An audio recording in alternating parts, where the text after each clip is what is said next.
பாருங்கள், குரூப் 2 இந்த கொஸ்டின் கேட்டிருக்காங்க. ஒரு நபரின் வருமானம் 10% உயர்த்தப்பட்டு பிறகு 10% குறைக்கப்படுகிறது எனில் அவருடைய வருமானத்தில் ஏற்படும் மாற்ற விகிதத்தை காண்கன்னு கேட்டிருக்கான். சரிங்களா? இப்போ இது என்ன பண்ணுறேன் பாருங்கள். ஒரு நபரோட வருமானம் நான் எவ்வளோன்னு வச்சுக்கிறேன், 1000 வச்சுக்கிறேன். ஃபஸ்ட்டு என்ன பண்ணுறேன்னா 10% உயர்த்தப்படுகிறதுங்கிறான். 10%னா இதில் எவ்வளவு? ஒரு ஸ்தானம் தள்ளி புள்ளி வச்சுட்டா 100 100 உயர்த்தப்படுறது. அப்போ அவருடைய சம்பளம் எவ்வளோவா இருக்கும்? 1100 இருக்கும்.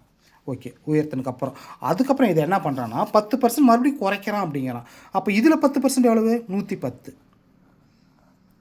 குறைக்கிறாங்க அப்படின்னா கழிச்சிக்கணும், கூட்டுறாங்க அப்படி அதிகரிக்கிறாங்கன்னா கூட்டிக்கணும். சரி, இப்போ இது குறைக்கிறாங்கன்னா கழிச்சிக்கலாம். கழிச்சிட்டு எவ்வளவு? 990. அப்போ ஃபஸ்ட்டு வாங்கினது ஆரம்பத்தில் எவ்வளோ? 1000 வாங்கினாரா? இப்போ எவ்வளோ வாங்குறாரு? 990 தான் வாங்குறாரு. அப்போ எவ்வளோ குறைஞ்சிருக்குது? 10 ரூபா குறைஞ்சிருக்குது. அப்போ இது எத்தனை சதவீதம்? 1000 100%னா 1%னா 2 ஸ்தானம் தள்ளி புள்ளி வச்சுருங்க. அப்போ 10 வருது. சரியா? 10. அப்போ எத்தனை பர்சன்ட் இது? 1%. அப்போ நம்மளுக்கு 1% குறைகிறது. அதுதான் நம்மளுக்கு ஆன்சர். எங்கே இருக்குது பாருங்கள், ஏ ஆப்ஷன். 1% குறைகிறது.